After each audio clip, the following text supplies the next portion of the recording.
రండి, పొట్టుగాలికి ఎగురునట్లు సమయము గతించుచున్నది.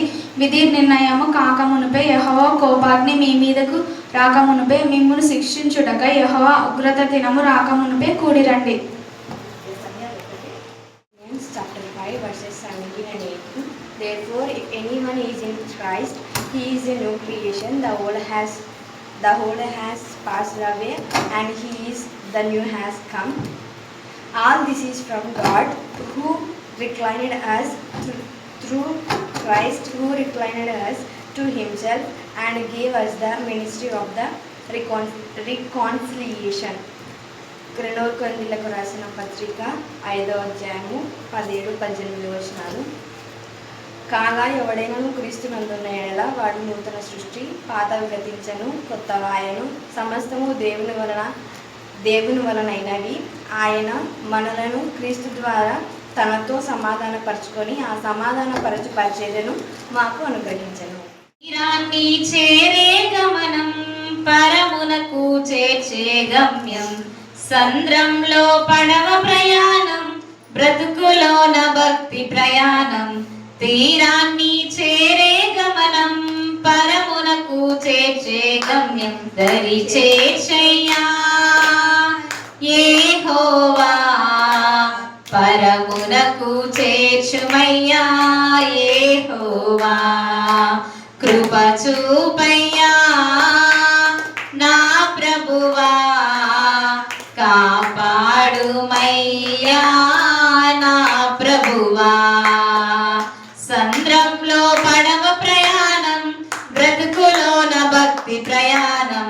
తీరాన్ని చేరే గమనం, పరమునకు చేర్చే గమ్యం.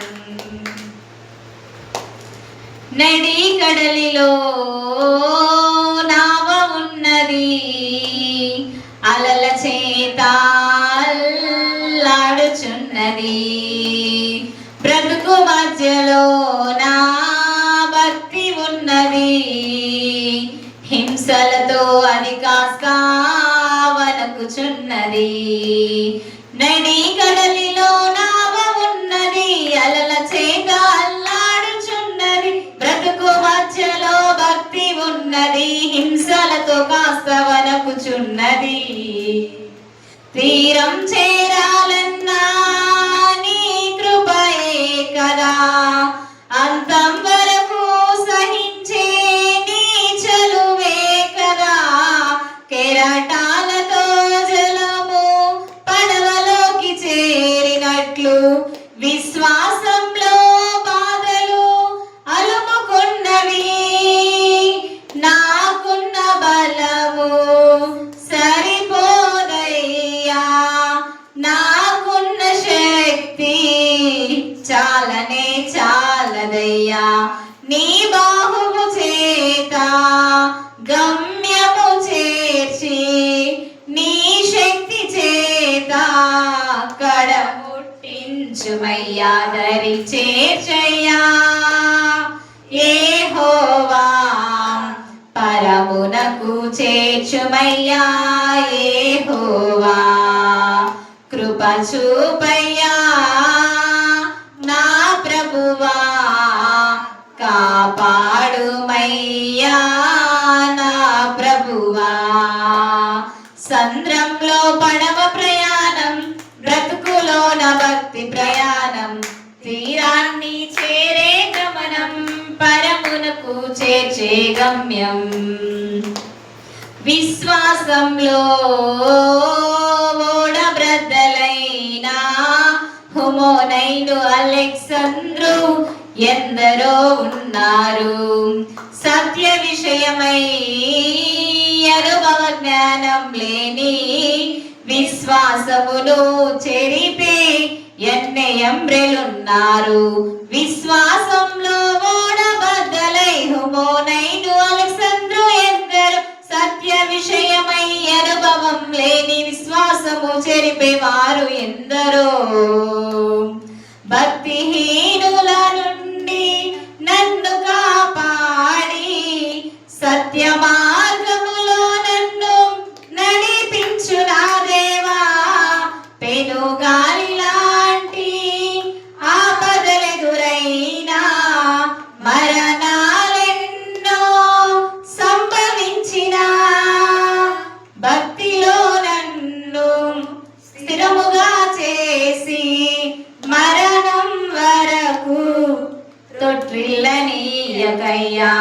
అవమానాలు ఎన్నో ఎదురైనా భక్తుల మాదిరినా సాగిపోనీయుమయ్య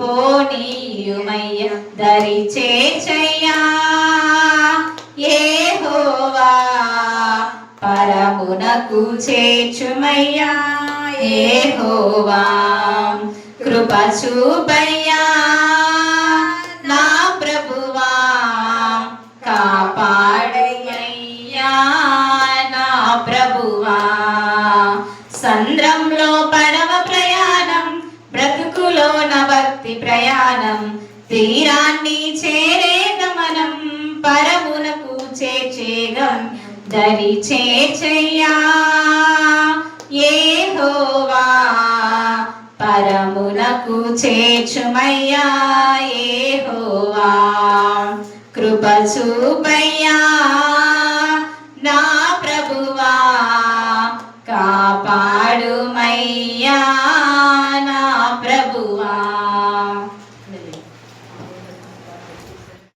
పరిశుద్ధ బైబిల్ గ్రంథం నుండి యోనా గ్రంథము 2వ అధ్యాయము 1 నుండి చివరి వరకు చదువుకుందాం. యోనా గ్రంథము 2వ అధ్యాయము 1వ వచనం నుండి 10 వచనాలు అంటే చివరి వరకు చదువుకుందాం. ఆ మత్స్యపు కడుపులో నుండి యోనా యెహోవాను ఇలాగు ప్రార్థించాను. నేను ఉపద్రవంలో ఉండి యెహోవాకు మనవి చేయగా ఆయన నాకు ప్రత్యుత్తరమిచ్చాను. పాతాళ గర్భంలో నుండి నేను కేకలు వేయగా నీవు నా ప్రార్థన అంగీకరించి ఉన్నావు. నీవు నన్ను అగాధమైన సముద్ర గర్భంలో పడవేసి ఉన్నావు. ప్రవాహములు నన్ను చుట్టుకొని ఉన్నవి. నీ అంతరంగములను నీ కరులను నన్ను కప్పి ఉన్నవి. నీ సన్నిధిలో నుండి నేను వెలివేయబడినను నీ పరిశుద్ధాలయము తట్టు మరలా చూడదనుకొంటిని. ప్రాణాంతము వచ్చినంతగా జలములు నన్ను చుట్టుకొని ఉన్నవి. సముద్రగాధము నన్ను ఆవరించి ఉన్నది. సముద్రపు నాచు నా తలనంటుకొని ఉన్నది. నేను మరెన్నటికి నీ ఎక్కి రాకుండా భూమి గడియలు వేయబడి ఉన్నవి.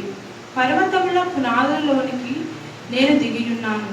నా దేవా యెహోవా, నీవు నా ప్రాణము కూపంలో నుండి పైకి రప్పించి ఉన్నావు. కూపంలో నుండి నా ప్రాణము నాలో మూర్ఛిల్లగా నేను యెహోవాను జ్ఞాపకం చేసుకొంటిని. నీ పరిశుద్ధాలయంలోనికి నీ యొద్దకు నా మనవి వచ్చెను. అసత్యమైన వ్యర్థ దేవతల యందు లక్ష్యముంచువారు తమ కృపాధారములు విసర్జింతురు. కృతజ్ఞతాస్తుతులు చెల్లించి నేను నీకు బలులను అర్పింతును. నేను మొక్కుకొనిన మొక్కుబడులను చెల్లింపక మానను. యెహోవా యొద్దనే రక్షణ దొరుకును అని ప్రార్థించెను. అంతలో యెహోవా మత్స్యమునకు ఆజ్ఞేయగా అది యోనాను నేల మీద కక్కివేసెను. దేవుడు తన పరిశుద్ధ వాక్యం దీవించి ఆశీర్వదించుగాక. ఆమేన్ ఆమేన్ ఆమేన్. అమ్మగారికి వందనాలు. నా సాక్ష్యం ఏమంటే నిన్న పనికి వెళ్ళాను. పని కానించి మధ్యాహ్నం నుంచి తలనొప్పి కన్నా ఎక్కువ నొప్పి. అసలు శాతాలు పనికే నిన్న కానీ వాళ్ళు దగ్గర పిలుచుకొని అప్పుడే పని చేసినాను. ఎవరు కూడా చెప్పలేదు. దేవతని ఇంటికి చేసినట్టు ఎప్పుడు చూడటానికి వచ్చాను. వచ్చిన తర్వాత నాకు అమ్మ వేసినాను. కాళ్ళు కలుపుకొని కొంచెం పీరాలు ఉంటే అంటించుకున్నాను. పనుకున్నాను. వెంటనే మన ఇంట్లోకి తల ఎక్కువ వస్తుంది. గ్యాస్ పట్టుకొని ఫుల్గా గ్యాస్ పట్టుకొని అసలు అసలు కనవదంటే ఒత్తిడి కొంచెం ఉంటుంది. అన్న తర్వాత ఇంకా ఎక్కువ నొప్పి ఎక్కువ వస్తుంది. ఇంకా మా అబ్బాయికి ఫోన్ చేశాడు. నేను వేరే ఊళ్ళో నమ్మరాలి తొందరగా ఇప్పుడు అన్నాడు. అంటే మధు కాడికి వెళ్ళి బాబాయ్ మా యొక్క తొందరగా ఆడుతుంది నా అసలు వదలనా అన్నాడు. అన్న తర్వాత వాడు వచ్చినాడు. నన్ను బండి మీద ఇచ్చుకొని పోతుంటామని నాకు ధ్యాస లేదు. అసలు కన్ను తిరుగుతున్నా గ్యాస్ పెట్టుకొని ఫుల్గా పోయిన తర్వాత హాస్పిటల్ వెళ్ళిన తర్వాత చూసినారు. 2-3 సూదులు వేసినారంటే నాకు గుర్తులేదు. అసలు గ్యాస్ నేనట్టు తిరుగుతావు. నేను ఎత్తి గ్యాస్ ఫుల్ అయింది. అయినా నేను ఆనంది వెళ్ళాను. ఇది కాలేదు, నేను చూస్తాను అన్నాను. ఇంకా అయ్యంలో ఉన్న దేవతనండి ఎన్న బాధ్యత దేవుని తలుసుకుంటున్నాను. ఆ గ్యాస్లో తల నొప్పులు షేయింగ్ మళ్ళీగా పడతలేదు. ఇట్లా ఇట్లా ఇట్లా అసలు ఎంత పట్టుకుందో ఎంతమంది పట్టుకుందో షేడ్గా పడతలేదు. ఇంకా ఇప్పటికైనా కొంచెం అలా అనిపిస్తుంది. కానీ తర్వాత మా అబ్బాయి వచ్చి చెట్టుతోనే విమర్శన తనకు దాటుతుంది అంటే అప్పుడు మా సలోముని ఇంటికాడ నుంచి వచ్చిన తర్వాత టీచర్ పాఠం చేస్తుంది షెడ్యూల్ అంటే షెడ్యూల్ ఇచ్చినాక అప్పుడు పాఠం చేసిన అశోక్ అడిగి పాఠం చేసినాక అప్పుడు వేరే ఇంటికాడ నుంచి తెచ్చి అంత అనిపించి టీచర్ పాఠం చేసినాక అప్పుడు కొద్ది మామూలుగా అయింది అన్నట్టు. దేవుడు నాకు ఎంత అయినా పరాయి నాకైతే ఇట్లా శీల అవుతుంది ఏమవుతుందో అని శ్రమ పోయి టెన్షన్ పడుతున్నాను. బీబీ పెడతలేదు, నువ్వు టెన్షన్ పడకని సారీ అంటున్నాను. ఏం బీబీ పెడతలేదు, బీబీ చేతులు పెడతనే లేదు. కానీ దేవుడు ఎంత పాడడం వలన నేను అనుకున్నాను దేవా తండ్రి నాకు బాగా నేను మనలో సాక్ష్యం చెప్తాను అనుకున్నాను. ఇంకా తల ఎక్కువ వస్తుంది నా గురించి పాడడం లేదని అడుగుతున్నాను. దేవుడు ఈ సాక్ష్యం దేవుడు దీవించి ఆశీర్వదించిన వారు. ఆమేన్. దేవా కొన్ని సంవత్సరాల క్రితం మీరు ఇచ్చిన వాగ్దానం మా ప్రభా దేవపుత్ర నా ప్రభ నా తండ్రి మరి నా ప్రభ హెప్సిబా ఇక్కడికి వచ్చి ప్రార్థన చేయించుకున్నప్పుడు దేవా నా తండ్రి వారికి ఇచ్చిన ప్రతి వాగ్దానం మీరు నెరవేర్చుకున్నారు. దేవా నాకు ఇచ్చిన వాగ్దానాలన్నీ వారికి ఇస్తానన్నారు, అలాగనే మీరు ఇచ్చారు. మీకు మహిమకరమైన విధానంలో అక్కడ సేవలో దేవా హెప్సిబాను వాడుకోవడమే కాకుండా దేవ వారికి 200 ఆశీర్వాదంగా నా ప్రభ నా తండ్రి వారికి ఇచ్చినటువంటి ఆ యొక్క శ్రేష్టమైన ఇంటి గృహ ప్రవేశం మహిమకరంగా ఆశీర్వాదకరంగా అనేక మంది దైవజనులతో దేవ అది నా ప్రభ నా తండ్రి ప్రతిష్ఠించబడిన విధానం బట్టి ఎంత స్తుతించినా కూడా తక్కువే. అక్కడ వచ్చిన వారందరిని బట్టి నా అతని కొన్ని సంవత్సరాలుగా దేవా కల్వని వాళ్ళందరూ కూడా నా ప్రభ ప్రార్థించమని చెప్పిన ప్రతి ప్రార్థన విన్నపం మీ కరుణా పీఠంలో ఎత్తిపడుతూ ఇక్కడ వీళ్ళందరూ కూడా నా ప్రభ వారి గ్రీటింగ్ తెలియజేసిన విధానం బట్టి మేము స్తుతిస్తున్నాం. దేవా మేము ఎక్కడ ఉన్నప్పటికీ ఒకరి కోసం ఒకరు ప్రార్థన చేసుకోవడానికి ఒకరిని ఒకరు నా ప్రభ నా తండ్రి మీ నాంపేట బంధాలు చెప్పుకోవడానికి సమాధానపు దేవ నా ప్రభ నా తండ్రి దేవ స్థితిని మేము కలిగి ఉన్నా మీ కృపాసహము దయచేసినందుకు ఎంత స్తుతించినా కూడా తక్కువే.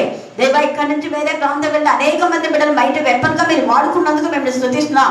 అలాగే ముఖ్యంగా మంజరి మా ఆత్మమైన కుమార్తె నా ప్రభ ఫ్రైడే రోజు నీకు మహిమకరంగా వాడుకున్నారు. దేవ సాటర్డే మా తండ్రి మేరీ నా ప్రభ జ్వరం వచ్చినప్పటికీ అప్పుడే నా తండ్రి దేవ వాక్యం చెప్పడానికి వాక్శక్తిని మీరు ఇచ్చిన విధానంగా ఎంత స్తుతించా కూడా తక్కువే ప్రభా స్తోత్రం. అలాగే నా తండ్రి మరిని నా ప్రభా రోజు మంది వీరందరూ కూడా ఈ వారంలో వాడుకున్నందుకు నేను స్తుతిస్తున్నాం. దేవా ఈ ఆదివారం తిరుమల నా ప్రభ నా తండ్రి మీరు ఎంత మంది నా ప్రభా నెక్స్ట్ వీక్ వరకు వాడుకోబోతున్నారో వారందరి బట్టి మేము స్తుతిస్తున్నాం. అలాగనే అద్భుత రీతిగా నా ప్రభా షేము వాళ్ళ యొక్క అక్క వివాహ విషయంలో మీరు కార్యం జరిగిస్తున్నారు, మేము స్తుతిస్తున్నాం. ఇంత త్వరిత గదిలో మీరు అద్భుత కార్యం చేశారు స్తోత్రం. దేవా అలాంటి అద్భుతాలు ఇంకా అవివాహితులైన వీళ్ళందరి జీవితాలు మీరు చేస్తున్నారు, మేము స్తుతిస్తున్నాం. కరుణా పీఠంలో ఉన్న యవన బిడ్డలందరూ కూడా పరిశుద్ధమైన వివాహము ఘనమైన వివాహం దేనికి నిదర్శనంగా ఉంది చెప్పండి. Very good God bless you. నేను చెప్పలే ప్రార్థనలు కూడా చేయలే కదా దేవ వాళ్ళతో మాట్లాడాలని అంటే చాలా ధ్యానించుకున్నాము. అయినా కొంతమంది ఈ మధ్య అడిగిన ప్రశ్నకి తొందరగా చెప్పలేకపోతున్నారు ఒకప్పుడు ఉన్న వాళ్ళు. కానీ దేవుడు మన రత్నకి ఇచ్చిన మెమరీ ఫోన్ బట్టి దేవుని స్తుతిస్తున్నాం. ఈరోజు మన ధ్యానాంశం ఏంటంటే పశ్చాత్తాపం, నిజమైన పశ్చాత్తాపం. ఏంటి చెప్పండి? మళ్ళీ చెప్పాలా? నిజమైన పశ్చాత్తాపం వచ్చేటటువంటి వాళ్ళు మొదట ఏ స్థితిలో పడిపోయారో మళ్ళా ఆ స్థితికి వస్తారు. పడిపోయిన స్థితిలో మళ్ళా మంచి స్థితిలో ఉండి పడిపోవడం కాదు. నేను చెప్పే కాన్సెప్ట్ అర్థమవుతుంది కదా. ఇందాక ఆ పాప ప్రార్థన చేసింది, క్రీస్తు యేసునందు ఉన్న వారికి నూతన సృష్టి, పాతవి గతించని ఇవిగో క్రొత్తవి. పాతవి అంటే క్రొత్తవాయన అంటే మనల్ని కొత్త దాంట్లో కూడా మళ్ళీ పాత దాంట్లో కానీ పాత పాపంలోకి వెళ్ళకూడదు. పాతవి గతించిపోయినాయి అంటే దాంట్లో 2 అర్థాలు ఉన్నాయి. పాతవి గతించిపోయినాయని పాత ఆత్మ సంబంధమైన విషయాన్ని మానుకొని పాపపు జీవితంలో వెళ్ళే వాళ్ళు ఉన్నారు కదా. ఇక్కడ యోనా జీవితంలో ఏం చేశాడంటే పాత దేవుల్లో ఉన్నటువంటి ఆనందం, అనుభూతి, దేవునితో ఉన్న సన్నిహిత సంబంధాన్ని మర్చిపోయినాడు. ఈయన ఎక్కడికి వెళ్తున్నాడు? కొత్త సంబంధాలు. ఆ కొత్త సంబంధాలు నీకు ఆశీర్వాదకరంగా ఉన్నాయా లేదా ఆత్మ పరిశీలన చేస్తూ చాలా మంది కొత్త సంబంధాలను వెతుక్కుంటుంటారు. కొత్త సంబంధాల ద్వారా నీకు ఆశీర్వాదం ఉందా లేదా అన్నది నీకు వెంటనే అర్థమైపోతుంది. నీ ఆత్మకు సమాధానం ఉందా లేదా, నీ ఆత్మలో ఎదుగుతున్నావా, ఆత్మీయ ఎదుగుదల ఎక్కడుందో అక్కడ అన్నింటిలో ఎదుగుతాం. ఆత్మ సంబంధమైన ప్రతి ఆశీర్వాదం మనం పొందుకోవాలని దేవుని యొక్క అభిష్టం, ఆయన అకాలమైన ప్రణాళిక. ఆయన జగత్తు పునాది వేయబడక ముందే ఏం చేశాడంటే ఈవులను అనుగ్రహించాడంట. ఎఫెసీయులకు రాసిన పత్రిక 1లో మనం చూస్తే జగత్తు పునాది వేయబడక ముందే క్రీస్తులో మనల్ని దేవుడు ఏం చేసినాడు? ఏర్పరచుకున్నాడు. ఏర్పరచుకున్న దేవుడు ఆయనకిచ్చిన ప్రతి ఆశీర్వాదం మనం పొందుకోవాలని ఆయన యొక్క ఇష్టమైనాడు. కాబట్టే తనకు కష్టమైన, అంటే దేవునికి కష్టమైన, దేవునికి బాధ అయినా, దేవునికి వేదైనా, దేవునికి రోదనైనా, దేవుడి గుండెకోత అయినా కూడా తన ప్రియ కుమార్ని నలగొట్టడానికి ఇష్టమన్నాడు. ఎంత బాగుంది! యేసును నలగొట్టడానికి ఆయనకు బాధనే, ఆయనకు వేదనే, ఆయనకు రోదనే, ఆయనకు గుండెకోతనే, కానీ అయినా కూడా ఓర్చుకొని ఇష్టపడ్డాడు. ఎందుకు ఇష్టపడ్డాడు అంటే చెదరిపోయినటువంటి గొర్రెలను మందలో చేర్చే కాపరి. చెదరకుంటే కాపరి కాదు మన కాపరి. మన ప్రధాన కాపరి యొక్క ముఖ్య లక్షణం ఏంటి చెప్పండి? చెదరిపోయిన గొర్రెలను సమకూర్చేవాడు. చెదరిన వాటికి ఏం చేస్తాడు చెప్పండి? మళ్ళీ చెప్పాలా? సమకూర్చే దేవుడు. నీ జీవితంలో ఏది చెదరిపోయినా, దేవుని సన్నిధిలో నుంచి నువ్వు చెదరిపోయావంటే నిన్ను ఎలాగైనా ఆయన రప్పిస్తాడు. ఎలాగైనా అంటే శిక్షించి, గద్దించి, కాలు విరగొట్టి కూడా ఆయన సన్నిధికి నడిపిస్తాడు. ఏమక్క మా కాళ్ళు విరగాలి నీకు ఇష్టం ఉందని నువ్వు అనుకుంటావేమో, కానీ విరగొట్టాడు దేవుడు. ఎవరిని చెప్పండి? ఇప్పుడు కాన్సెప్ట్ ఎవరిని విరగొట్టినాడు? విరగొట్టి ఆశీర్వదించినాడు. ఇంత సింపుల్ ప్రశ్న. God bless you. నేను రత్నానే చెప్తుంది అనుకున్నాను. దేవునికి ఇస్తూ ఉంటాను. యాకోబు యొక్క కాలు ఏమైంది తెలుసా? ఆయన పట్టుకుంటే నీ పేరు ఏమి అంటే వదలని వదలకపోతే వెంటనే ఏం చేసినాడు? అక్కడ విరగొట్టాడు. అప్పటి నుంచి వాళ్ళు ఆ యొక్క నరములు తినరు అనే మాట కూడా రాయబడింది ఎబ్బోకు రేవు దగ్గర. కారణం ఏంటంటే దేవుని ఆశీర్వాదాలను ఆయన ఏం చేసినాడు? మర్చిపోయినాడు. మళ్ళీ పశ్చాత్తాపన్నాడు. మనము ఇక్కడ ఈ యొక్క యోనాది తర్వాత యాకోబుకు చాలా సన్నిహిత సంబంధం ఉంది. యాకోబు ఆశీర్వదించబడడానికి, యోనా పశ్చాత్తాపానికి, అక్కడ యాకోబు యొక్క పశ్చాత్తాపానికి, నినివే పట్టణస్థుల యొక్క పశ్చాత్తాపానికి, యోనా పశ్చాత్తాపానికి చాలా సన్నిహిత సంబంధం ఉంది. మనం ఆదికాండము 27వ అధ్యాయంలో మీరు చూస్తే అక్కడ ఒక శ్రేష్టమైన మాట చూడండి. 27వ అధ్యాయము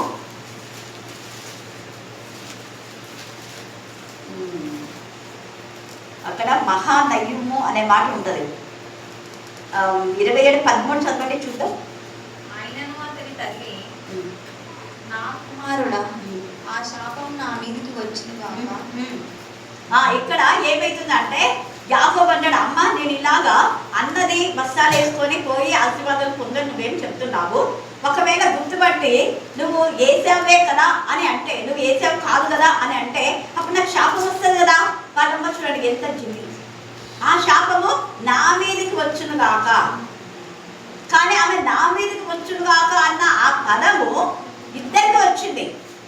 ఆమెకు వచ్చింది ఆ శాపము, యాకోబుకు వచ్చింది. శాపం వస్తాదని తెలుసు.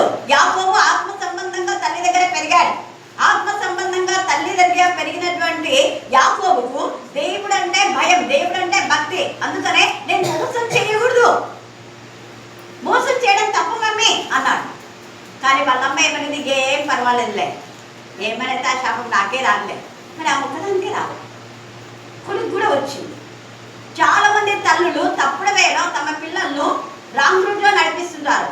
నీ పిల్లలు రాంగ్ రూట్లో నడిపించడం ద్వారా నీకు శాపమే, నీ పిల్లలు కూడా శాపమే. ఏ విధానంలో నువ్వు నడిపిస్తున్నావు? ఆత్మ పరిశీలన చేసుకోవాలి. మన పిల్లలను రైట్ వేలో నడిపించాలి, కానీ రాంగ్ వేలో కాదు. దేవునికి విరోధమైన విధానంలో ప్రణాళికలు వేయకూడదు. దేవునికి విరోధమైన వేసే ప్రతి ప్రణాళిక వర్కౌట్ కాదు ఎప్పటికీ, ఎన్నటికీ కూడా. అది యాకోబుకు అర్థమైపోయింది. అర్థమైపోయిన తర్వాత అతను ఏం చేస్తాడంటే 30వ అధ్యాయం ఆదికాండము 30వ అధ్యాయం 27వ వచనం చదవండి. అందుకు లాబాను అతనితో నీ కటాక్షము నా మీద ఉన్న ఎడల, అతనితో ఏమంటే నీ కటాక్షం నా మీద ఉన్న ఎడల నా మాట వినుము. నిన్ను బట్టి యెహోవా నన్ను ఆశీర్వదించును. చూడండి, నిన్ను బట్టి ఎవరిని బట్టి? యాకోబుని బట్టి. ఇక్కడ ట్విస్ట్ మనం గుర్తుపెట్టుకోవాలా. నిన్ను బట్టి దేవుడు నన్ను ఆశీర్వదిస్తాడని చెప్పున్నాం చూసి ఒక అన్యుడు తెలుసుకున్నాడు. అన్యులకు దేవుని భయం భక్తి ఉంది. అన్యులు దేవుని యొక్క సన్నిధానానికి పరుగు పరుగులు వస్తున్నారు, కానీ మనం రాలేకపోతున్నాం. నిన్ను బట్టి దేవుడు నన్ను ఆశీర్వదిస్తాడని చెక్కల ద్వారా నేను చూసి తెలుసుకున్నాను, కాబట్టి నువ్వు నా దగ్గరే ఉండాలని లాభాలు యొక్క కోరుకుంటున్నాడు. కానీ యాకోబు దేవుడు నన్ను ఆశీర్వదిస్తున్న విషయం మర్చిపోయాడు. ఇక్కడ ఒక అన్యుడి సాక్ష్యం చెప్తున్నాడు యాకోబుని బట్టి. నిన్ను బట్టి దేవుడు నన్ను ఆశీర్వదిస్తాడు, నీకు ఉండవు, నీ ఆశీర్వాదం నాకు వస్తున్నాయి. అప్పుడు యాకోబు కూడా ఒప్పుకున్నాడు, అవునులే నేను ఎన్ని చేసినా కూడా అన్ని నువ్వు చేసుకున్నావు, 7 మార్లు మోసగించినావు మామయ్య, నాకు అర్థమైపోయింది. ఇప్పుడు నాకు తప్పేందో నేను తెలుసుకున్నా, నేను మళ్ళా ఏ బేతేలు దేవుడు నాకు ప్రత్యక్షమైనాడో 27వ అధ్యాయంలో ఆదికాండంలో బేతేలు దేవుడు నేనే అన్నాడు. అక్కడికి నేను మళ్ళా మా దేవుడి దగ్గరికి నేను వెళ్తాను. 27 నుంచి మనం 32 దాకా చదువుకోవాలి.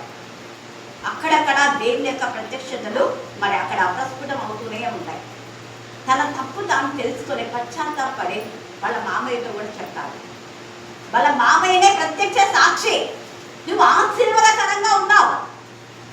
కానీ యాకోబు నాకు ఏం చూడాలి, నెమ్మది లేదు, సుఖం లేదు. ఎండకి ఎండాను, చలికి చివికిపోయింది, నా శరీరం వర్షానికి తడిచిపోయింది. మామయ్య ఆశీర్వాదం నువ్వు కొట్టేసుకుంటున్నావు. అవును మరి.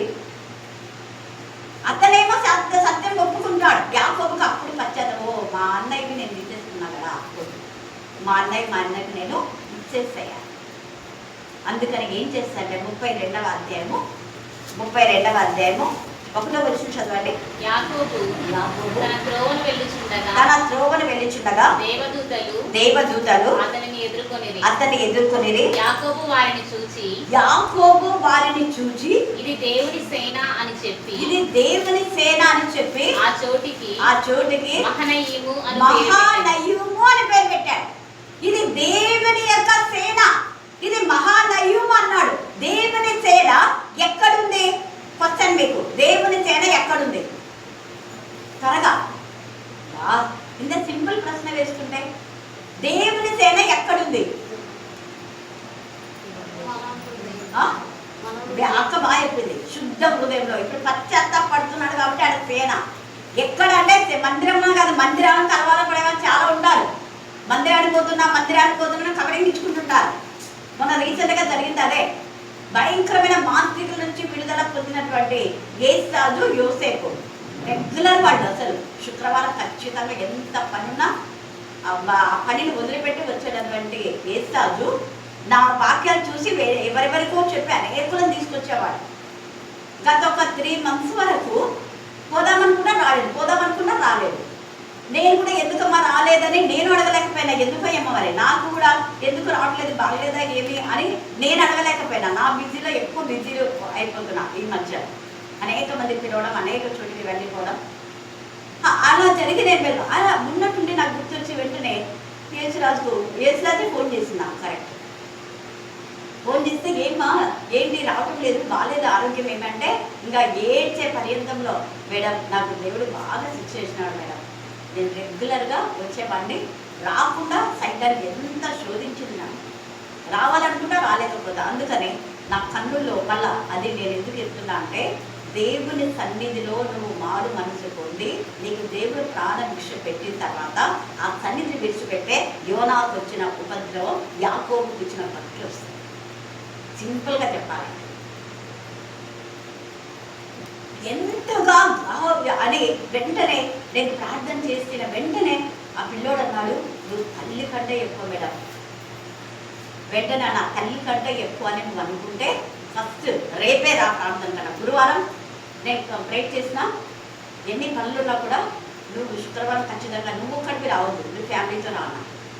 అప్పటికి నేను గురువారం చెప్పినాను, నేను వెళ్ళిపోయినా. నేను వెళ్ళిపోతానంటే మళ్ళీ రాలేమని చెప్పలే ఆ విషయం. కొంతమంది అట్లా చేస్తారు, అట్లా చేయడం.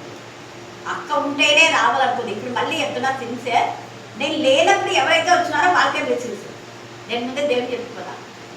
శనివారం రోజు ఎంతమంది వచ్చినారో నాకు కాదు, శుక్రవారం రాత్రి వచ్చిన వాళ్ళు చేయొద్దండి. ఏమంతేనా 9 మంది వచ్చినారని విన్నాను. మరి 9 మంది ఇక్కడ లేరా? ఎందుకంటే కొంతమంది అని యాక్టివ్ చెప్పినప్పుడు అలాగా చేయండి దేవుడు అన్నా. నేను వెంటనే ఖచ్చితంగా వస్తారంటే కొంచెం లేట్ వచ్చినారు మేడం అన్నారు. మేడం 5 మంది వస్తున్నారంటే అట్లా అనొద్దు, నువ్వు ఎప్పుడు సైతం మాట్లాడదని గర్తించాను. తర్వాత వచ్చిన ఎలాగైనా వచ్చినారు కదా, కొంచెం లేట్ అయినా వచ్చినారు. నువ్వు ఎన్నిసార్లు లేట్ వచ్చుంటావు? నేను ఎవరైనా మాట్లాడితే వెంటనే వాళ్ళకి రిపీట్గా మాట్లాడతాను. నా మాట వాళ్ళకి హర్ట్ చేసినట్టుగా ఉంటుంది. కానీ మనం మాట్లాడేటప్పుడు ముందు మనం కూడా ఏం చేసుకోవాలా, ఆత్మవిమర్శనం చేసుకోవాలి. ఎన్నోసార్లు మనం కూడా 8-10 వచ్చింది కదా, మేబీ ఆయన వచ్చినారు కదా. 9 మందిని ఆ రోజు దేవుడు పంపిస్తాను. హల్లెలూయా, హల్లెలూయా. అది నేను ఎందుకు చెప్తున్నా అంటే, మనము దేవుడు ఉన్నాడు అని దేవుని సన్నిధికి రావాలి. వ్యక్తుల గురించి, వ్యక్తుల వాక్యం గురించి కాదు. మందిరం ఎంత చక్కగా చెప్పింది ఫ్రైడే. దేవునికి స్తోత్రం. హల్లెలూయా. సిహెచ్ మేరీ జ్వరం ఉన్నా కూడా వచ్చింది. ఎందుకు? నేను చెప్పాను అమ్మకమ్మ, నువ్వు వాక్యం చెప్పాలని. మంజరి 8 నుంచి కేవలం వాక్యం కోసమే, తల్లింటికి కూడా పోలేదు. పోనని చెప్పింది. వాక్యం అయితే నేను ఇక్కడ బస్సు ఎక్కుతాను అక్కడ వద్దు, ఫోన్ చేసుకోవాల.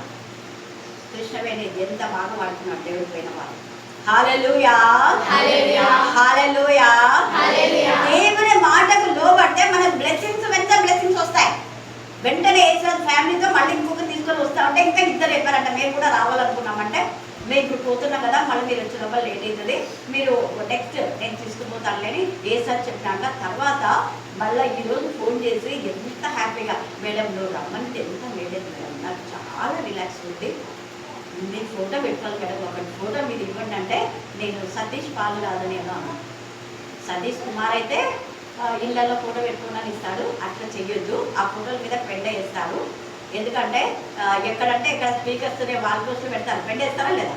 ఖచ్చితంగా పెడతారు. అంటే పడేస్తారు. ఇంట్లో పెట్టుకుంటారు. ఏమన్నా ఎక్కడెక్కడ పడి ఉంటాయి. పాంప్లెట్లే ఇస్తుంటారు. ఎన్ని పాంప్లెట్లు మనం పెండ చూద్దాం, ఎన్ని పాంప్లెట్లు తొక్కుదాం, ఎన్ని పాంప్లెట్లు దిబ్బలు పడుతుంటాయి కదా. ఫొటోస్ కాదు, దేవుడి వాక్యం పెట్టుకొని ఎంత ఇదిగా అభివృద్ధి సాక్ష్యం. హల్లెలూయా, హల్లెలూయా. నిజంగా పడిపోయిన సమయంలో గుంటలోంచి దేవుడు నన్ను లేవనెత్తినాడు మేడం. ఆ టైంలో నీకు ఫోన్ చేయాలన్న ఆలోచన నాకు వచ్చింది. అన్ని రోజులు ఎప్పుడంటే నువ్వు చేసేవాడు, ఎవరికైనా బాగాలేకపోతే ఫోన్ చేస్తాడు. కానీ 3 months నుంచి లేదనమాట. నేను అనుకున్నా ఎవరైనా పాపం బిజీలో ఉంటాడు అని చెప్పేసి నేను అట్లా అనుకున్నా. నేను ఎవరైనా రాకపోతే వెంటనే అడుగుతా. ఎందుకో ఇప్పుడు కూడా లలిత రాలేదు. అప్పుడు నేనేమనుకున్నా అంటే ఒక విషయం చెప్పింది, అది మన నేను దేవా సర్లే దేవుడు గురించి సక్సెస్ చేస్తాను. ఎందుకంటే తను కరెక్ట్ వస్తుంది, టైంకి వస్తుంది, ముందరనే వస్తుంది. కొంచెం ఆలస్యం ఏంటంటే ఎవరైనా ఈ టైంకి రాలేదంటే బాగాలేదేమో పాపం పిల్లలు వెంటనే. తర్వాత ఫస్ట్ ఈరోజు మెసేజ్ చూసి ఎంత సంతోషమైందో. నిన్నటి నుంచి మెస్సీకి శాంతికి ఫోన్ చేయాలి జూలై 1 ఖచ్చితంగా రండి నేను చెప్పాలి. అరే నిన్న చెప్పినా, నేను మీతో కూడా చెప్పినా కదా, కానీ చేయలేకపోయినాను. దేవుడే పంపించాడు. అంటే నా ఆశ నేను చేయకపోయినా దేవుడు పంపిస్తాడు. ఇక్కడ దేవుడి యొక్క ఆశ యోనాతోనే అక్కడ ప్రకటించాలని ఆయన ఆశ. కానీ యోనా ఏం చేస్తున్నాడు? దేవుడి యొక్క ప్రణాళికలు వేరే చేస్తున్నాడు. దేవుడు యాకోబు ద్వారా ఆశీర్వదించాలని దేవుడు ఇష్టపడుతుంటే యాకోబు తన ఇష్టానుసారంగా వెళ్ళిపోయాడు. తన ఇష్టానుసారంగా చేసి ఎప్పుడు వర్కౌట్ కావు. మళ్ళీ చెప్తున్నా, మీ ఇష్టానుసారంగా ఎన్ని ప్రణాళికలు వేసినా వర్కౌట్ కావు. షేము వాళ్ళక్కడికి కూడా అద్భుత రీతిగా శాంతి రావడం, పెంచుబడి చూడడం, తాపలం ఖచ్చితంగా రావాలని పిలిచాడు. పాపం లేదులేమా ప్రయత్నం ప్రార్థన చేస్తాను. ప్రతి విషయంలో వచ్చారో సెలెక్ట్ అయింది, అన్నిటికీ ప్రేర్ చేయించిన.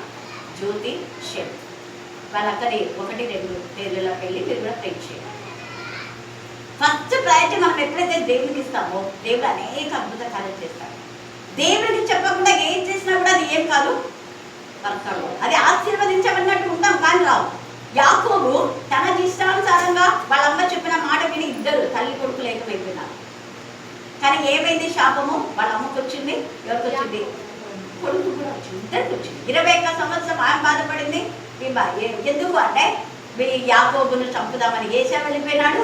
యాకోబు నువ్వు తొందరపడి చంపేస్తాడు, మీ మామయ్య దగ్గరికి వెళ్ళిపోయి మంచి స్థలం అయితే ఇచ్చింది. పోయినాడా? ఆయన సేఫ్ జోన్లో ఉన్నాడు చచ్చిపోకుండా. ఇద్దరు కొడుకులను పట్టుకొని జీవితాంతం మేమే ఏడ్చింది, చచ్చే వరకు ఏడ్చింది. శాపం వచ్చేసిందా లేదా? ఆమె చెప్తే ఆమె ఉంది. అక్కడ కొడుకు శాపంలో ఉన్నాడు, ఇద్దరు కొడుకులు కూడా. కాకపోతే దేవుడు ఏషాను బాబు ఆశీర్వదించినాడు, పశ్చాత్తాపన్నాడు చేశాడు. హల్లెలూయా, హల్లెలూయా. 7 రాజుల కంటే ఎక్కువ ఆస్తిని ఏసావు సంపాదించాడు. అందుకనే ఇక్కడ మహానయుము అనే ఆ తర్వాత అంటాడు. అక్కడ మనం చూస్తే 13వ వచనం చదవండి. 32-13వ వచనం.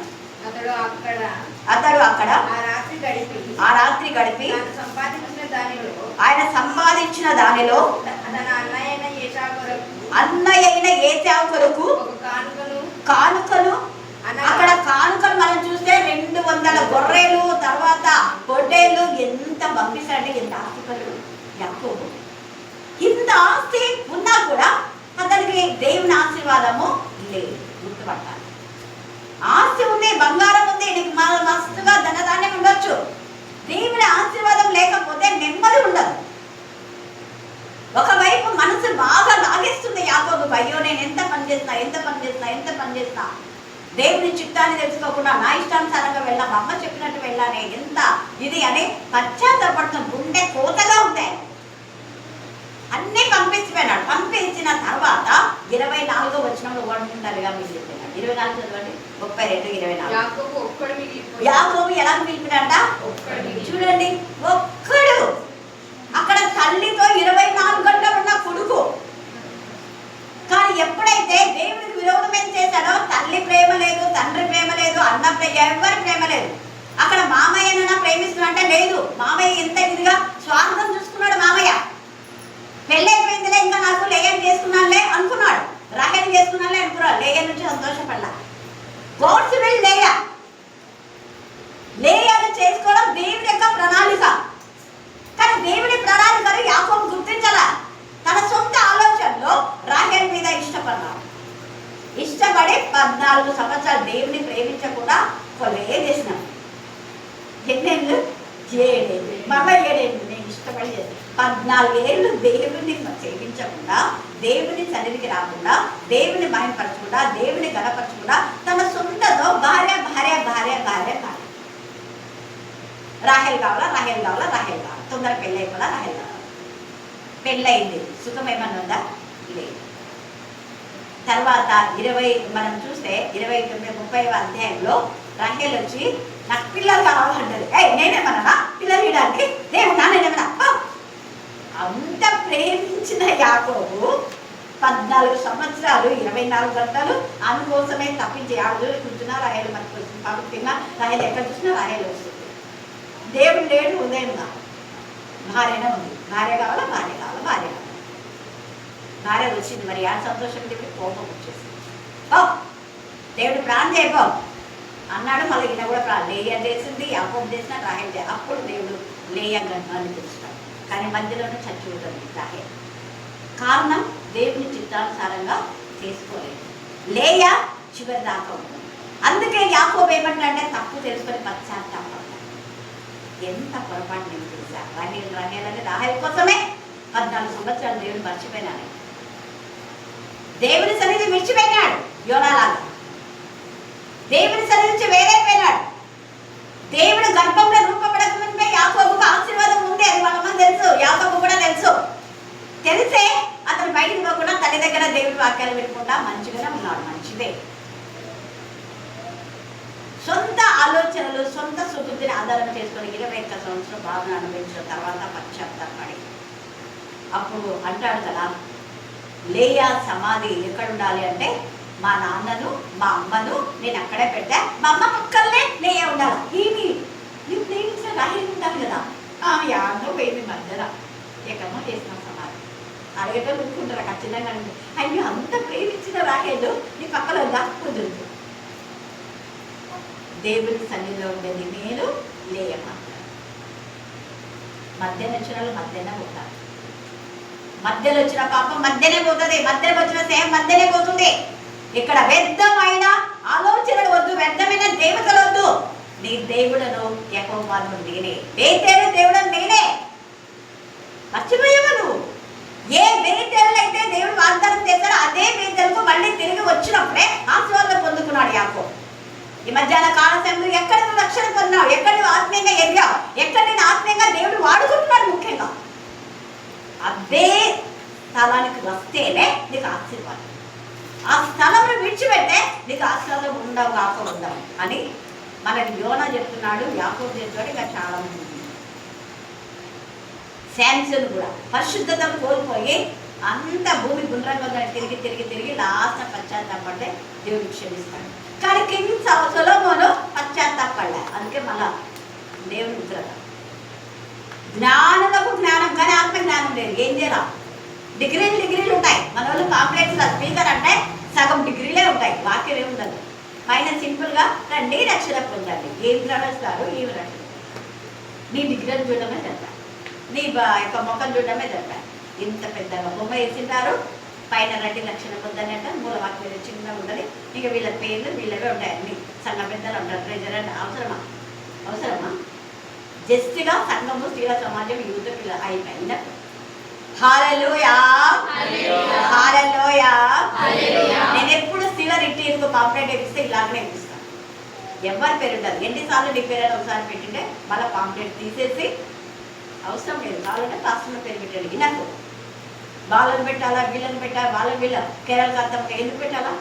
అనవసరం అన్న. ఎందుకు పెట్టాలా? అవసరం లేదు. వాళ్ళు వాళ్ళ సంఘానికి ఉంటారు. ఇక్కడ వచ్చి వాళ్ళ సంఘ పరిచయం చేసుకున్నారా? చేస్తే పెట్టారు. చేయనప్పుడు ఎందుకు? నేను యథార్థంగానే మాట్లాడతాను. హల్లెలూయా, హల్లెలూయా, హల్లెలూయా, హల్లెలూయా. అందుకే ఇక్కడ యాకోబు ఎప్పుడైతే పశ్చాత్తాపడ్డాడో అప్పుడు ఆ యొక్క 32వ అధ్యాయం అంతా కూడా మీరు చదివితే ఖచ్చితంగా దేవుడు ఆయనను ఆశీర్వదించి అప్పుడు అంటాడు కదా, నువ్వు నన్ను వదిలిపెట్టు అని. దేవుడు అంటే వదలకుండా అలాగని పట్టుకొని నువ్వు ఆశీర్వదించితేనని తప్ప నిన్ను వదలని ఆపవద్దు. పేరు అడుగుతాడు. ఎందుకు నువ్వు నా పేరు అడుగుతున్నావు అంటాడు. ఎట్టకేలకు దేవుడు ఆశీర్వదిస్తాడు. అప్పుడే అందుకనే ఇక మీద నువ్వు యాకోబు అన్నవాడు. నీ పేరేమంటే యాకోబు. ఒప్పుకుంటాడు, పశ్చాత్తాపడి తన తప్పు తాను తెలిసి నేను మోసగాన్ని అని చెప్పేస్తాను. మనం మోసగించడం ఒక మాట సింపుల్గా చెప్తాను. అయితే ఇక్కడ నుంచి నువ్వు మోసం ఎవరు చేయవు. ఇక మీద నువ్వు ఇశ్రాయేలువే, దేశమే అయిపోయింది. ఎంత గొప్ప కృప! కారణం పశ్చాత్తాపం. కారణం తన తప్పు ఒప్పుకున్నాడు. నా తర్వాత అదంతా మీరు 32 చదివితే చాలా విషయాలు ఉన్నాయి. టైం లేదు కాబట్టి మీరే చదువుకోండి. వాళ్ళన్నతో ముందు సమాధాన పడతారు. వాళ్ళన్న దగ్గర తీసుకున్నావని తిరిగి ఇచ్చేలా. నువ్వు ఎవరి దగ్గర అయితే అక్రమంగా అన్యాయంగా ఎవరి ప్రాపర్టీ నువ్వు తీసుకున్నావు అది తిరిగి ఇచ్చేసాయి. ఎవరి దగ్గర ఎంత డబ్బులు దోచుకున్నావు అది తిరిగి ఇచ్చేసాయి. జక్కయ్య ఒకంతా తీసుకున్నా 400 ఇచ్చేసాడు. అవునా కదా? అందుకే ఆశీర్వదించమన్నా. ఎవరైతే ఎవరి దగ్గర నువ్వు ఎంత తీసుకున్నా అంత 400 ఎప్పుడైతే తీసుకున్నా అప్పుడే నీకు రక్షణ, నీ ఇంటికి రక్షణ. లేకపోతే రక్షణ లేదు. నువ్వు రక్షణ పొందినా కూడా రక్షణ లేదు. నీకు రక్షణ ఉంటే బ్లెస్సింగ్స్ వస్తాయి. రక్షణ అంటే పశ్చాత్తాపం, పాపక్షమాపణ, పశ్చాత్తాపం పొందిన వాళ్ళే రక్షణ పొందిన వ్యక్తులు. బ్యాప్టిజం తీసుకుంటే రక్షణ కాదు, క్రైస్తవ పెళ్లి చేసుకుంటే రక్షణ కాదు, రోజు బైబిల్ చెప్తే రక్షణ కాదు, రోజు వాక్యం చెప్తే రక్షణ కాదు, రోజు ప్రార్థన చేస్తే రక్షణ కాదు, రోజు పాట పడితే రక్షణ కాదు. రక్షణ అంటే నిజమైన పశ్చాత్తాపం ఉన్న వ్యక్తి ఆటోమేటిక్గా తప్పు చేసేవాడిని గద్దిస్తారు, బుద్ధి చెప్తారు, వెంటనే ఆ వ్యక్తిని మార్చాలని చూస్తాడు. ఒక వ్యక్తిని మరలా దేవుళ్ళలోకి నడిపించడమే రక్షణ. హల్లెలూయా, హల్లెలూయా, హల్లెలూయా, హల్లెలూయా. రెండవ విధంగా మారిన వెంటనే పక్కనున్న వ్యక్తిని ఒక్క సెకండ్లో మారిన సెకండే ఆత్మల ఆరాధన వచ్చేస్తుంది. ఆత్మల భారం, ఆత్మల ఆవేదన. గొర్రెలు చెదిరిపోతున్నాయని తెలిసినప్పుడు సమకూరుస్తున్నావా? నీ ఇంటి పక్కన ఉన్న వాళ్ళు దేవుని సన్నిధికి వస్తున్నారా? దేవుడు అడుగుతాడు. ఇంతకుముందు వచ్చే వాళ్ళు రాలేదంటే నీకు నిజంగా గొర్రెలు చెదిరిపోతున్న ఆరాటం ఉంటే మరి వాళ్ళని వర్తిస్తున్నావా? వాళ్ళని దేవుడి మందిరాన్ని నడిపిస్తున్నావా? దేవుడు అడుగుతాడు. కానీ అదే నిజంగా భారం చేసే దేవుడు వెంటనే దేవుడు నడిపిస్తాడు. ఏంటి ప్రభు 5 మంది వచ్చారు, అందులోపల కొంతసేపటికే 9 మంది వచ్చేస్తాను. హల్లెలూయా, హల్లెలూయా. ఎవరైనా ఒక్కరు రావటం లేదని మీరు అనుకుంటా. నేను ఎన్నిసార్లు చెప్పినా కదా, ఒక్కరికి ఎంతమంది పంపిస్తారు? 3 4. రత్నకు అనుభవం చాలా తెలుసు. ఇప్పుడు ఎవరైనా ఒక్కరు రాలేదనుకో, మొన్ననే రీసెంట్గా 3 4 నాతో బాధపడి ఏడ్చిన పని చేస్తున్నారు. నాకు తెలియక మేము అలాగా అనుకున్నాం మేడం, కానీ వాళ్ళు ఇంత కుయుక్తనని తెలియదు. నీ కాలు పట్టుకొని క్షమాపణ చెప్పాలని అంటే కాలు పట్టుకొని అవసరం లేదు, వేసే కాలు పట్టుకోండి. మళ్ళీ నేను రావచ్చా ప్రేయర్కు అన్నాం. రావచ్చు జూలైకి వస్తానండి అన్నాం. ఆమె బియ్యం తీసుకొని వస్తానని చెప్తే 40 days అప్పుడు నేను వద్దన్నా. నేను రావడం లేదు కాబట్టి పశ్చాత్తాపడినప్పుడే నేను తీసుకుంటాను, తీసుకోనని చెప్పిన. అది సారించేవాళ్ళు వాళ్ళు తీసుకోలేదు. ఇప్పుడు ఆమె ఎంత సంతోషపడిందో. ఆమె చదువు రాని వాళ్ళు వాక్యం నేర్చుకున్నంటే మొట్టమొదట 30 సంవత్సరాల క్రితం చదువు రాకపోయినా ఒక అధ్యాయం నేర్చుకున్నారు. మరియమ్మ, తర్వాత ఆశీర్వాదం.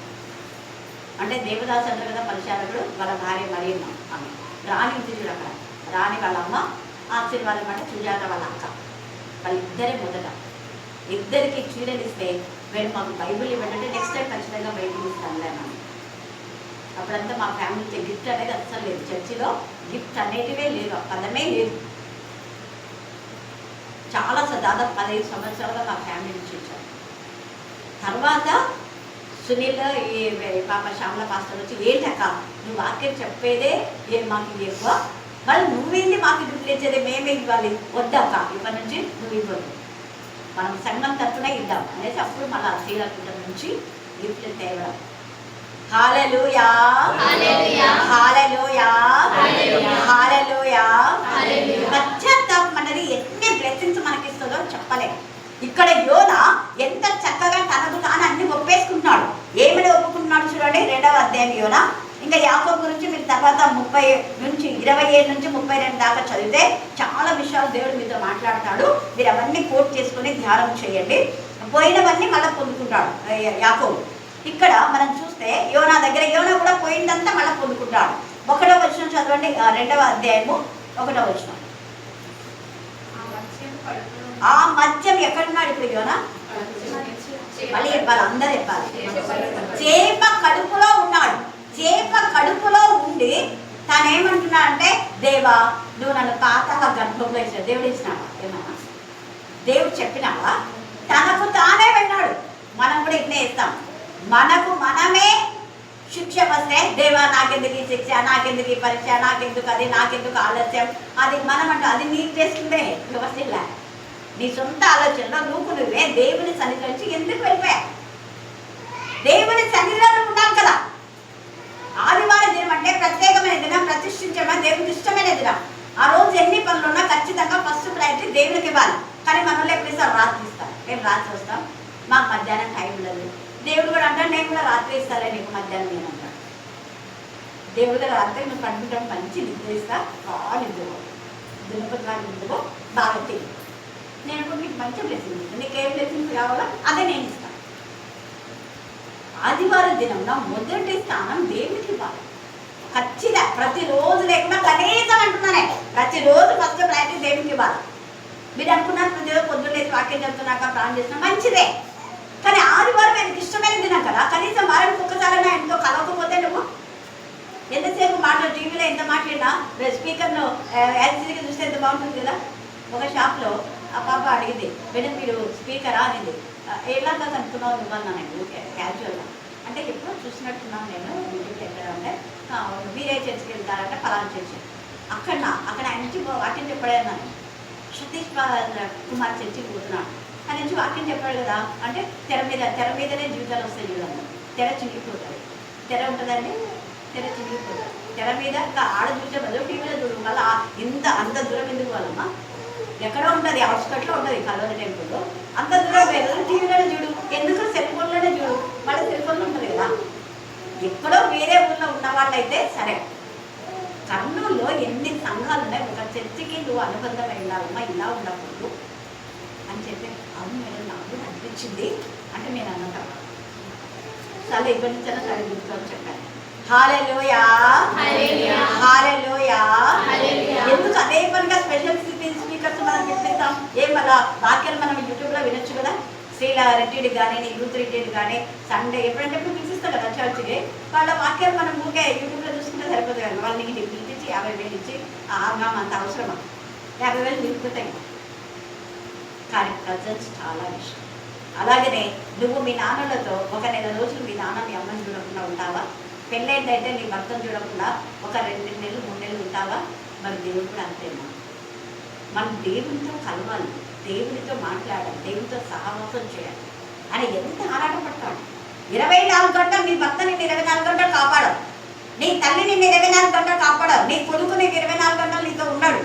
ఉద్యోగం చేస్తే ఎప్పుడో వస్తాడు, ఒక 5 నిమిషాలు 10 నిమిషాలు నీతో అంతకంటే ఎక్కువ మాట్లాడు.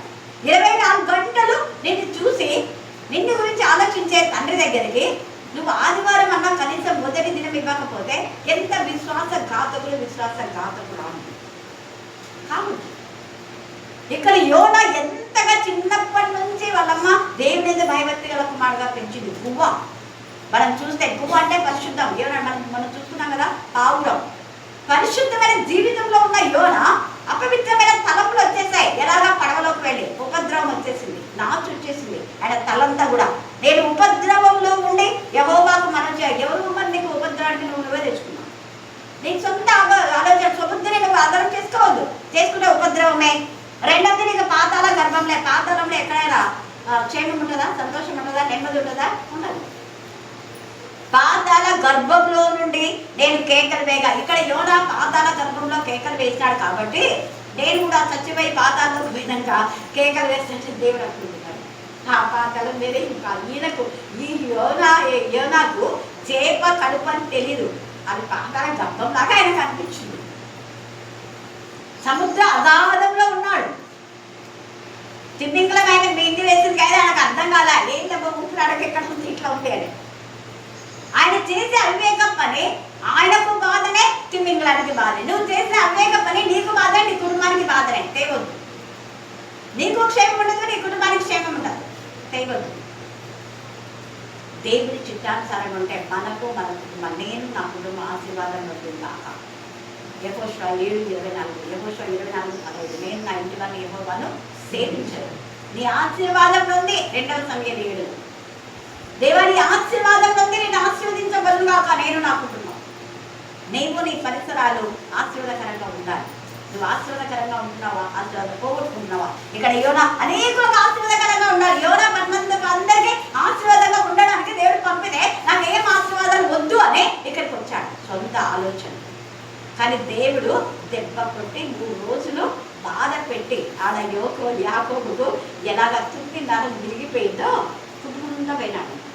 అందుకే కాళ్ళు విరగొట్టి కానీ దేవుడు తన పిల్లలను కాపాడు. హల్లెలూయా, హల్లెలూయా. శిక్ష ఇచ్చి 34 మీరు యెహెజ్కేలు చదువుకోండి, ఇప్పుడు టైం లేదు. అక్కడ ఉంది. చెదరిపోయిన గొర్రెలు మనలోనే మందలో చేస్తా. నా గొర్రెలు మీరు చెదరగొట్టిన కాపాడుకో శ్రమ. నా గొర్రెలు అక్కడెక్కడ వెళ్ళిపోయా, నేను మళ్ళీ సమకూర్చుకున్నా. నా గొర్రెలకు మీరంతా తిని అంతా మిగిలిపోయిన తర్వాత బురద చేసిన నీళ్లు తాగనికి ఇస్తారా నా పిల్లలకు? రోజు మీరు ప్లాన్ చేస్తారు, ఎప్పుడో ఒకసారి వాళ్ళకి ఇవ్వచ్చు కదా, చెయ్యని వాళ్ళకు ఇవ్వరు. వాళ్ళే చేయాలి, వాళ్ళే తాగాలి. మంచిది. బురద చేసిన కలక నీళ్లు నా పిల్లలకు తాగుతారా మీరు? అందుకనే కాపలకు శ్రమ అని. నువ్వు మంచిది తాగితే నా పిల్లలు కూడా మంచిది. నువ్వు వాక్యం చెప్తే నా పిల్లలందరూ వాక్యం చెప్పాలి. వచ్చేది ప్రభు వల్లలో పాల్గొంటే అందరూ వాక్యం చెప్పాల్సిందే. ఖచ్చితంగా చెప్పే అవకాశాన్ని మనం కల్పించకపోతే వాళ్ళందరూ వెళ్ళేసిన వాక్యం చెప్తారా? చెప్పలేదు. అందుకే ఉపద్రవం. తర్వాత ఏమన్నాడు చూడండి, నీవు నా ప్రార్థన అంగీకరించిన అయినా కృపగల దేవుడు పాతాళ గర్భం నుంచి మొదలుపెట్టాడు. పశ్చాత్తాపడ్డాడు కాబట్టి ప్రార్థన విన్నాడు. అందుకే యెషయా 41:10 చెప్పబడేది ఆయన కుడి చేయి ఆయనకు తోడుగా ఉంది, భయపడదని చెప్పినట్టుగా. తర్వాత 46:1 యెహోవాయే నిజంగా, కీర్తన 46:1 ఆయన ఆశ్రయంలో దుర్గమే అన్నాడు. యెహోవా నా కాపరి, నాకు లేని కలదు. గాఢాంధకారపు లోయలో నేను సంచరి దేనికే నేను భయపడను. నువ్వు నీ దుడ్డుకల నీ దండం నాకు తోడుగా వచ్చావు. దుడ్డుకల దండాన్ని పంపించాడు. తర్వాత ఆయన చుట్టూ ఏమైందంట, నీ పరిశుద్ధ ఆలయం కట్టు. మరలా అనేది అనలైజ్ చేసుకోండి. మరలా అప్పుడు యేసాదు అన్నాడు, మరలా నేను వస్తా మేడం నుంచి. మరలా నువ్వు కరుణాపీఠంలోకి రా. కరుణాపీఠంలో ఆశీర్వదించబడే కరుణాపీఠంలో నేను దేవుడు నీకు జీవితాన్ని ఇస్తే, ఎక్కడెక్కడో నీ జీవితాన్ని కోరుకుంటే ఎట్లా వస్తుంది జీవితం? ఆశీర్వాదం రాదు. ఆలస్యం. అందుకే మరలా అన్నాడు, నేను నీ సన్నిధిలో నీ ద్వారా మేలు పొందుకొని పోయాను కదా, తప్పైంది. మళ్ళా నేను ఇక్కడి నుంచి రెగ్యులర్గా నీ సన్నిధికి వస్తాను. మరలా చూచేది అనుకోండి, ప్రాణాంతం వచ్చున్నంతగా జలములు నన్ను చుట్టుకొని ఉన్నవి, సముద్రాగాధం నన్ను ఆవరించి ఉన్నది, సముద్రపు నాచు నా తలకు చుట్టుకొని ఉన్నది. అంటే ఒక్క ఆలోచన వెంట ఒక్క ఆలోచన పోగులాగా తీస్తుంటే సమస్యలు వస్తాయి. ఒకటి పోతే నాకు మన వసంతని హ్యాండిల్ చేసి, మేడం ఒకటి పోతే ఒక సమస్య వస్తాయి. నువ్వు ఎక్కువ దేవుడికి ప్రయాణంగా ఉన్నావు. దేవుడికి ఎక్కువ స్థానం ఇవ్వు. దేవుడికి కాకుండా సమస్యల వైపు చూడదు. సమస్య వైపు చూస్తే సమస్యలు వస్తాయని ముందు దేవుడి సన్నిధికి రా. దేవుడికి ఇవ్వాల్సిన ఆనర్ దేవుడికి ఇవ్వాల్సిన సమయం దేవుడికి. అప్పుడు అవన్నీ పోతాయి వాటి కానీ. అప్పుడు ఇక్కడ యోనా నన్ను వచ్చింది దేవా, ఏం చెప్పలా, చేప అదంతా కదా, చేప నన్ను బయట కప్ప అనిందా అన్న. దేవుడే చూడండి, అక్కడ పర్వతంలో పునాదుల్లోనికి నేను దిగి ఉన్నాను నా దేవా యెహోవా, నీవు నా ప్రాణ కూపంలో ఉండి పైకి రప్పించి ఉన్నావు. విశ్వాసం, నిరీక్షణ. ఇంకా వచ్చినాడా ఇంకా? ఎంత నిరీక్షణ! రప్పించున్నా బ్రహ్మా, నన్ను కాపాడు, నేను తప్పైతే ఒప్పుకున్నా కదా. ఇంకా పడక ఉండే, అది నిరీక్షణ అంటే. విశ్వాసం అనేది నిరీక్షింపబడవాడే నిజమైన అదృశ్యమైన గుణవడానికి. అందుకనే నేను యథార్థంగా దేవా నువ్వు చేసినావని చెప్తాను. సేమ్ కూడా అదే అక్క బాగా జరిగిందని ప్రేర్ చేశామంటే అవును చెప్పారు కదా మీరు, ప్రతి విషయంలో చెప్పారు. షేమ్ వాళ్ళ అక్క ప్రపోజల్ విషయంలో, తాంబూలం విషయంలో, అన్నిటి విషయం. పెళ్ళికి ఖచ్చితంగా రావాలంటే లేదమ్మా రాలేదు, చెప్పకుండా ప్రేర్ చేసేదాన్ని వాళ్ళ అక్క కోసం. ప్రతిసారి కన్నబిడ్డ దేవుడు అద్భుత రీతిగా వాళ్ళు అనుకోలే, అదే అంటున్నారు, మేము అనుకోలేదు. అంత త్వరగా 2 వారాల్లోనే మేము బస్సు జరిగిపోయినాయి. పెళ్లి రేపు 1 రేపు. దేవుడి కృప. హల్లెలూయా, హల్లెలూయా. అందుకని ఇక్కడ చూడండి, కూపంలో ఉండి నా ప్రాణం నాలో మూర్చిలాగా నేను యెహోవాని జ్ఞాపకం చేసుకుంటుంది.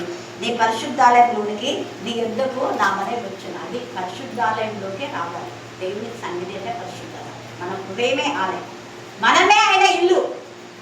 అక్కడ అరణ్యంలో, అక్కడ ఆ ఎడారి ప్రాంతంలో, ఆ ప్రాంతంలో బేతేలు దేవుడు మహానయం అంటే అక్కడ ప్రత్యక్షమైనాడు. అక్కడ మందిరం ఉందా? ఏమైనా లేదు. నీ హృదయం శుద్ధిగా ఉంటే అక్కడనే దేవుని సన్నిధి మహానయం అంటే అక్కడే దేవదూతలు నీ హృదయంలో నివాసం చేస్తా. నీ సన్నిధి వచ్చును మాకు అంటే కోట్ల సైన్య సమూహం మన యొక్క హృదయంలో ఉండిపోతారు. మన హృదయం పిడికిలే కదా అంత పెద్ద సైన్యం అంటే ఉంటారు. వాళ్ళ ఆత్మ ఎంత ఉంటుంది? చిన్న.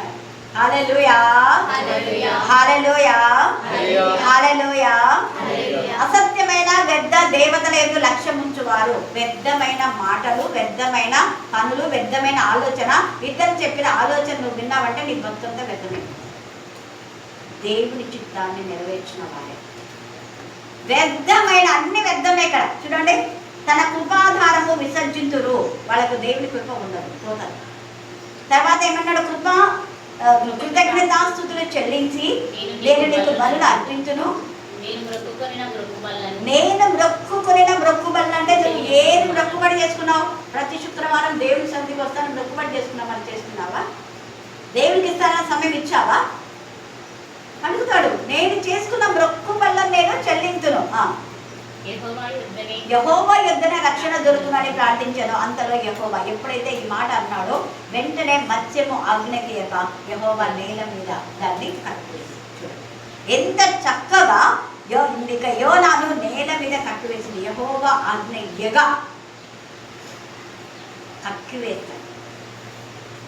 దేవుడు ఈ సమయంలో దేవుడికి మహిమకరంగా మనం జీవించడానికి మన జీవితాలు సమర్పించుకున్నాం. యాకోబు లాగా, యోనాలాగా, సంసోన్ లాగా, సొలొమోన్ లాగా, కింగ్ సౌల్ లాగా మన ఇష్టాన్ని మనం నెరవేర్చుకుంటే ఆశీర్వాదాలు ఉంటాం. పశ్చాత్తాపన్నటువంటి సంసోన్ లాగా, పశ్చాత్తాపన్న యోనాలాగా, పశ్చాత్తాపన్న యాకోబు లాగా, పశ్చాత్తాపన్న జక్కయ్య లాగా, పశ్చాత్తాపన్న రాహబ్ లాగా, పశ్చాత్తాపన్న మగ్ధలేని మరేలాగా ఉంటే దేవుడు మల్టీ వెపన్స్గా మనల్ని వాడుకుంటాం. భయంకరమైన వేశ్య అయినా కూడా మొదటి ప్రీచర్ అయిపోయింది. 5 మంది భర్తలు ఉన్నారని చెప్పినప్పుడు పశ్చాత్తాపడింది. కానీ నువ్వంతా నన్ను గురించి చెప్తావా అని తిరిగి మాట్లాడిందే. ఒక మాటనే అనింది ఆమె.